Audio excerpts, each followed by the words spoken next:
Hey everyone, welcome to Study with God. In today's video, we are going to do class 10th ICSE circulatory system. So, if you are new to my channel, please subscribe to my channel, like this video and don't forget to share it with your friends. Now let's get started. Now let's start with the circulatory system. So this has been my notes when I was in class 10th and it helped me a lot in my board examination preparation. So I think it is going to help you also a lot in your board examination. So let's start with the circulatory system class 10th ICSE. So the first thing, now what is circulation? So circulation is transport of oxygen, transport of blood. Do you know by blood you transport oxygen, carbon dioxide? Okay, so now we always feel कि blood keeps on moving or any circulatory fluid keeps on moving, but there are two non-circulating fluids in your course. They are the synovial fluids and the vitreous humor. Now the synovial fluid is present between your joints. ये कहाँ पे present होते हैं? ये joints के अंदर present होते हैं. ये कहीं इधर से उधर नहीं करते, मतलब वो अपनी जगह पे फिक्स्ड रहते हैं. फिर आते हैं विट्रस ह्यूमर. ना जो विट्रस ह्यूमर होता है ये प्रेजेंट होता है आई में. कहाँ पे प्रेजेंट होता है? आई में. ये आईज में ही सिर्फ प्रेजेंट होता है. नाउ लेट्स कम. अब देखो, हम लोग कभी कहते हैं कि जो ब्लड होता है वो ट्रांसपोर्ट करता है. अब ब्लड का जो आरबीसीज है, जिसे हम कहते हैं रेड ब्लड सेल्स और रेड ब्लड कैप्सूल्स, सो वही है जो ट्रांसपोर्ट करने का काम करते हैं. इसमें हीमोग्लोबिन जो प्रेजेंट होता है, जो ब्लड का पिगमेंट होता है, जो gives red colour to the blood, वही ट्रांसपोर्ट का वर्क करता है. जैसे कि अगर हीमोग्लोबिन कार्बन डाइऑक्साइड के साथ कंबाइन कर जाए तो it will form HbCO2. Now it is an unstable compound, मतलब कि ये ज़्यादा समय तक बॉडी में नहीं रहता है, कुछ समय तक रहता है, उसके बाद ये चला जाता है. इसको हम लोग कहते हैं carb amino haemoglobin. Please mind the spelling. It's CARB, carb, AMINO, amino, then haemoglobin. Now बहुत सारे जगह पे आप लोग हीमोग्लोबिन में E पहले लिख देते हो और A बाद में. So that will not give you marks, it will lose your marks. So A comes before, then E comes. AEIOU vowel में पढ़ा था ना, तो उसमें पहले A आता है फिर E आता है. So it's haemoglobin, HAEMOGLOBIN. Now ये तो पहला अनस्टेबल कंपाउंड हो गया, मतलब ये बॉडी से बाहर चला जाता है. वैसे ही ऑक्सीजन है तो सेल्स के पास जाएगा, तो haemoglobin plus oxygen give you HbO2, that is oxy haemoglobin. Again unstable compound. अब अगर कार्बन मोनोऑक्साइड ब्लड के साथ कंबाइन कर गई, मतलब अगर वो हीमोग्लोबिन के साथ कंबाइन कर गई, तो इट फॉर्म्स कार्बोक्सी हीमोग्लोबिन. अब इसमें कार्बन डाइऑक्साइड भी, तो इसका कार्ब, फिर इसको ऑक्सीजन हाईलाइटेड है क्योंकि ये इंपॉर्टेंट है. सो CARB, carb, OXY, oxy, and then carboxy hemoglobin.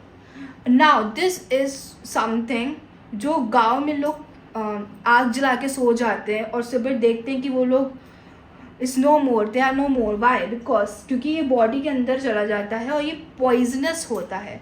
ये क्या करता है? It cuts down the capacity of the blood to transport oxygen, sometime resulting in death. ठीक है, तो ये क्या करता है? ये capacity of the blood to transport oxygen को कट डाउन कर देता है, क्योंकि तब ये स्टेबल कंपाउंड है, मतलब ये हीमोग्लोबिन के साथ जुड़ा ही जुड़ा रहता है, इजंट इट?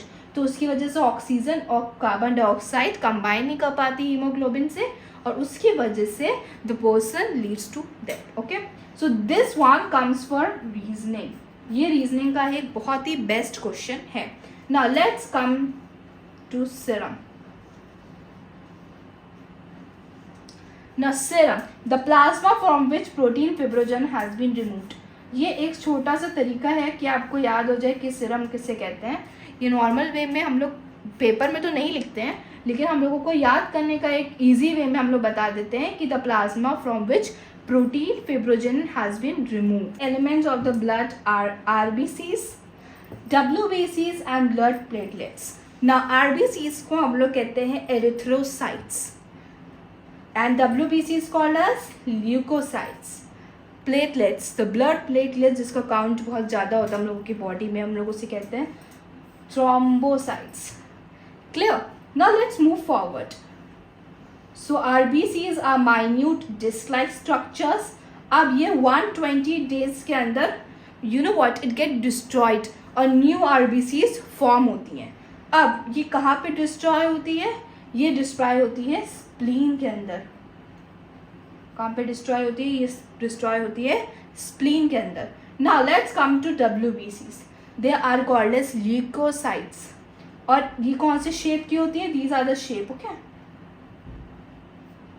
तो ये होते हैं अमीबॉइड. कौन से शेप की होती है? अमीबॉइड. अब वी से कि 1 to 2 वीक्स के अंदर ये डिस्ट्रॉय हो जाती हैं, फिर न्यू डेवलप हो जाती हैं. बट अब बोर्ड एग्जाम से वो सिर्फ डेज अगर लिख रहे हो तभी तो आपका आंसर एक्सेप्ट करेगा. तो अगर हम डेज की बात करें तो कितने डेज में? 7 to 14 डेज में. ठीक है. अब एक ब्लड प्लेटलेट्स. ब्लड प्लेटलेट्स का कोई मतलब एग्जैक्ट शेप नहीं दिया गया है, तो जस्ट इट सेज कि वो 3 to 5 डेज के अंदर वो डिस्ट्रॉय हो जाती हैं. ठीक है. सबसे लीस्ट है जो ब्लड प्लेटलेट्स का काउंट है. Sorry, it is written 3 to 5 if it's not clear, sorry. Now let's come to the pigment present in RBCs. Hemoglobin, which I already told you. ये ज़रूर क्वेश्चन आता है. ये कुछ क्वेश्चन जो मैंने हाईलाइट करे ये मैंडेटरी क्वेश्चंस हैं, ये आते ही आते हैं. Now it gives red color to the blood. Simple पूछेगा कि आरबीसीज या फिर रेड ब्लड सेल्स में कौन सा पिगमेंट है जिसकी वजह से आरबीसीज आर कलरफुल. सो कौन सा कलर का पिगमेंट है? हीमोग्लोबिन है जो रेड कलर प्रोवाइड करता है. ठीक है. अब आते हैं नेक्स्ट क्वेश्चन आता है कि आरबीसीज के पास ना ही न्यूक्लियस होता है, ना ही माइटोकॉन्ड्रिया होता है और ना ही एंडोप्लाज्मिक रेक्टम होता है. देखो इन तीनों में से एक क्वेश्चन तो आना ही आना फिक्स्ड है. कभी कभी they ask the whole question as an give reason. ठीक है. Now why does RBCs lack nucleus? देखो अगर आरबीसी के पास अगर सरफेस एरिया ज़्यादा होगा तो वो ज़्यादा ऑक्सीजन ले पाएगा, तो फिर to increase the surface area they can absorb more oxygen, so they lack nucleus. जितना ज़्यादा सरफेस एरिया होगा उतना ज़्यादा ही ऑक्सीजन वो एब्जॉर्ब और यू कैन से ट्रांसपोर्ट कर पाएगा एक सेल से दूसरे सेल को, या फिर यू कैन से ब्लड वेसल से सेल को, और फिर लंग्स से सेल को. सो इस वजह से इसके पास कोई भी न्यूक्लियस नहीं होता है. We are just talking about RBCs just now. ठीक है. उसके बाद हम आगे बढ़ेंगे. नाउ यही चीज़ है जो आप बस पढ़ोगे सर्कुलेटरी सिस्टम में, और कुछ नहीं पढ़ना है. Clear. Now RBCs like mitochondria, sorry, it's mitochondria. That's mistake. I also still make it, so it will be O not R, to mitochondria. ठीक है. इसका पहला रीज़न है कि माइटोकॉन्ड्रिया एक सेलुलर रेस्पिरेशन का हब है. मतलब माइटोकॉन्ड्रिया सेलुलर रेस्पिरेशन करता है, तो इसकी वजह से ऑक्सीजन तो माइटोकॉन्ड्रिया ही सारा ले लेता है. इस वजह से ब्लड के अंदर आरबीसीज जो है उसके अंदर माइटोकॉन्ड्रिया नहीं होता है, क्योंकि तब सारा ऑक्सीजन तब माइटोकॉन्ड्रिया ही ले लेगा फॉर सेलुलर रेस्पिरेशन. सो आगे जो ऑक्सीजन जो सेल्स को चाहिए होगा वो नहीं मिल पाएगा, क्योंकि सारा माइटोकॉन्ड्रिया ने ही ऑक्सीजन कंज्यूम कर लिया होगा. सो mitochondria does the cellular respiration, so absorbs O2. If there will be no mitochondria, then O2 will reach the cell unconsumed. क्योंकि अभी मैंने आपको तुरंत बताया जो सारे हाईलाइटेड पॉइंट हैं ये सब कीवर्ड्स हैं. इसके अलावा कोई ज़्यादा इस चैप्टर में है नहीं. 11th में जाओगे तब पता चलेगा, तब होगा of course. Now RBC lakhs endoplasmic rectum. मतलब इसकी थोड़ी सी चांसेस बहुत मतलब लाइक इनसे कम है, लेकिन हाँ इन दोनों के chances are very very high. Now if it is not present, कौन सा endoplasmic rectum is not present, then it will become flexible. RBC flexible बन जाएंगी और वो कोई भी नैरो कैपिलरी के अंदर से वो मूव कर लेंगी ईजिली. ठीक है. अब अगर हमने दो चीज़ों को एग्जाम्पल लिया, जैसे कि अगर हमने कोई टफ चीज़ रख दी जो बिल्कुल भी फ्लेक्सिबल नहीं है, और एक हमने स्पॉन्ज रख दिया जिसको जो भी एंगल में करो वो बिल्कुल फ्लेक्सिबल है, और एक बिल्कुल हार्ड रबर बॉल रख दी। अगर हमें कोई छोटी सी ट्यूब के अंदर से डालना है, हार्ड रबर बॉल उसके अंदर से नहीं जा पाएगी। मतलब जैसे कि वो समझ लो उसके पास आरबीसी के अंदर एंडोप्लाज्मिक रेक्टम होता तो हार्ड रबर बॉल जैसा होता, तो वो भी कैपिलरी जैसे कि नैरो कैपिलरी है उसके अंदर से नहीं जा पाती। बट अगर हमने बहुत ही सॉफ्ट ले लिया स्पॉन्ज जैसा, जो स्पॉन्ज आपने देखा है घर पे होगा, तो बर्तन जिससे साफ़ करते हैं, तो उसको अगर हम लोगों ने बहुत ही छोटा कर दिया, उसको बिल्कुल फ्लेक्सिबल बना दिया, क्योंकि दैट इज़ फ्लेक्सिबल, तो वो बहुत आसानी से घुस जाएगा।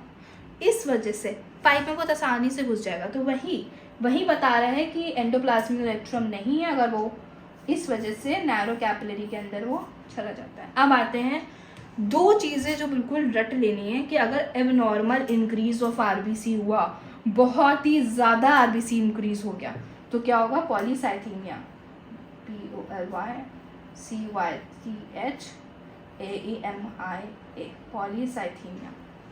Can you see? POLYCYTHAEMI। बेटा MIA जहाँ पे भी लग गया मतलब वो इंक्रीज़ हो रहा है, बहुत ज़्यादा ही इंक्रीज़ हो रहा है, मतलब आरबीसी का जो बोझ है बहुत ज़्यादा। अब अगर एबनॉर्मल डिक्रीज हो, देखो बेटा कहते हैं ना कोई चीज़ बहुत ज़्यादा भी अच्छी नहीं होती है और बहुत कम भी अच्छी नहीं होती है, तो वैसे ही अगर बहुत ज़्यादा बढ़ गया तो फिर पॉलीसाइथीमिया, कम रह गया तो इरिथ्रोपिनिया। इरिथ्रोपिन पढ़ा था ना कि आरबीसी को इरिथ्रोसाइट्स कहते हैं, वैसे इरिथ्रोपिनिया आ गया। तो देखो इरिथ्रोपिनिया, ERYTHROPENIA,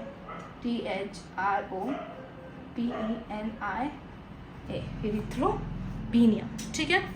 अब squeezing of RBCs through the walls of capillaries into the tissue is called as diapedesis। ये दो डेफिनेशंस आनी ही आनी है, मतलब इन दोनों में से कोई एक तो आएगी and for 1 marks it will come.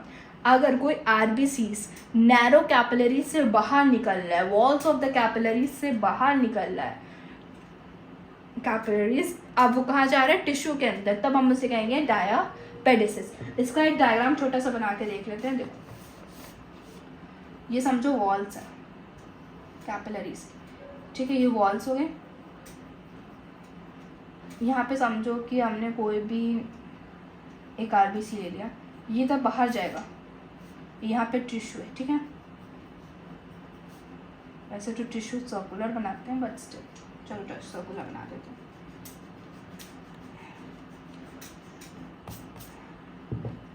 जैसे कि यहाँ पे कोई टिश्यू है,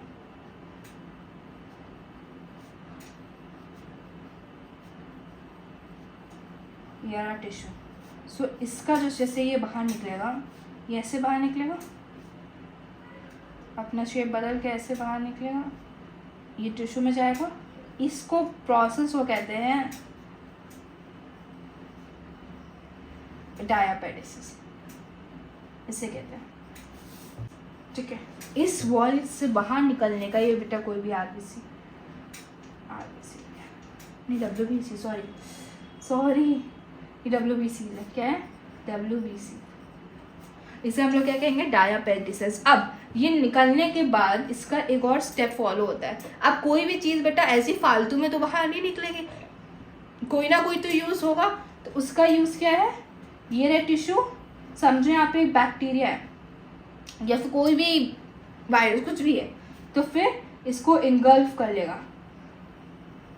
ये देखो धीरे धीरे क्या कर रहा है? इसको इंगल्फ कर ले रहा है। इस इंगल्फिंग को कहते हैं हम लोग फैगोसाइटोसिस।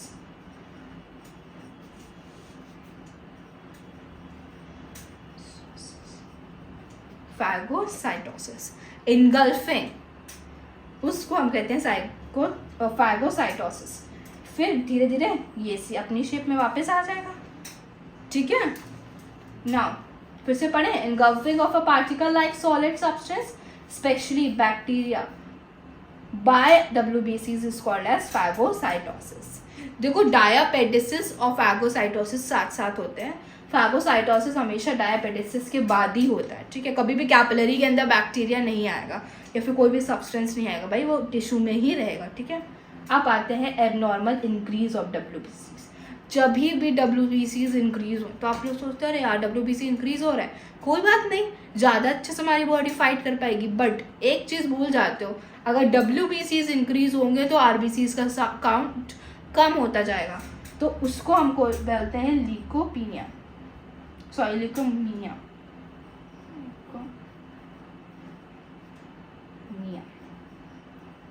और अगर ये काउंट बिल्कुल कम होता चला जाए तो उसको क्या कहेंगे, हमने अभी आपको बताया था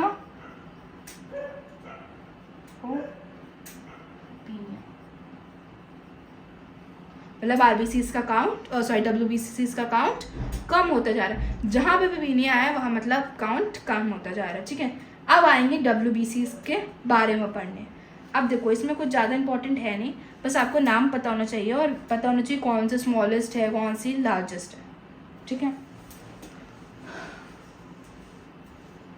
तो BCs को दो पार्ट में डिवाइड करा गया है, ग्रैनुलर एंड नॉन ग्रैनुलर। तो ग्रैनुलर होते हैं न्यूट्रोफिल्स, एसिनोफिल्स एंड बासोफिल्स।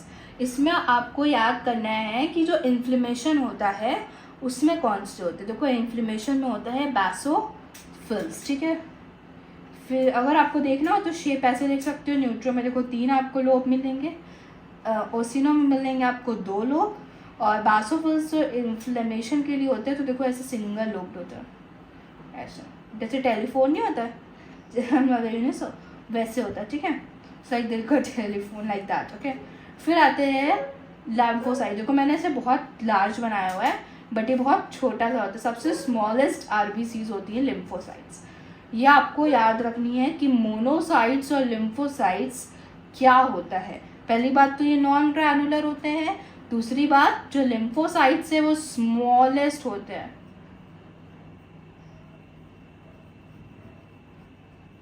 और जो ग्रैनुलर होते हैं उसमें जो नॉन ग्रैनुलर होते हैं उसमें जो मोनोसाइट्स होते हैं वो लार्जेस्ट WBCs होती हैं। सबसे बड़ी WBCs कौन सी हो गई, मोनोसाइट।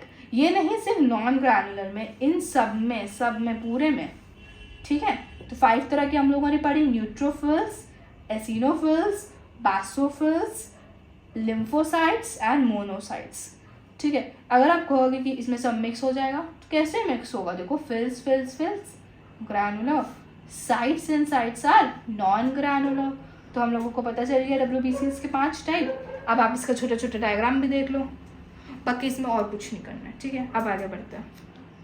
अब देखो आपने देखा होगा वाइट कलर का सब्सटेंस, थोड़ा सा लाइट वाइट और क्रीम टाइप का सब्सटेंस जो हम लोगों के कोई भी डेड सेल कोई भी टिश्यू से बाहर आता है। देखो ये किस चीज़ से बना होता है, देखो हमेशा पस बना होता है डेड WBCs। किससे बना होता है, हम लोगों का पस बना होता है dead WBCs plus destroyed tissue cells और जो भी किल्ड बैक्टीरिया होता है। तो किससे बना होता है, डिस्ट्रॉयड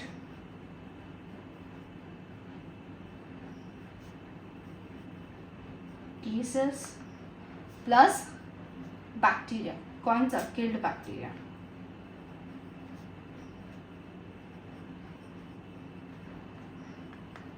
इसके नोट्स आपको पूरे चाहिए तो मैं एक वीडियो बना के डाल दूंगी जिसमें बहुत धीरे धीरे से आपको क्लिक्स करके फ़ोटो भेज दूँगी। बट अभी चलो इसको कंप्लीट कर लेते हैं। पर अब आते हैं थ्रोम्बोसाइट्स से, third type of cellular elements of the blood.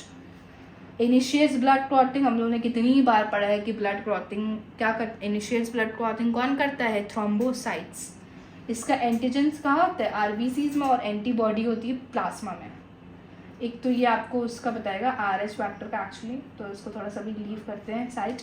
अब आ जाते हैं ब्लड क्लॉटिंग पर। सुनो, अगर मुझे यहाँ पे चोट लगी, ठीक है, गई लड़ गई मैं जाके, ठीक है, तो मुझे चोट लगी, no when I will get hurt, यहाँ पे क्या आएगा, थ्रोम्बोप्लास्ट आएगा और थ्रोम्बोकाइनेस आएगा।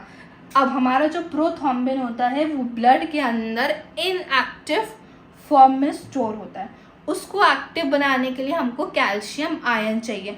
जब हमें कैल्शियम आयन मिल जाएगा, जो प्रोथ्रोम्बिन है वो कन्वर्ट हो जाएगा थ्रोम्बिन में।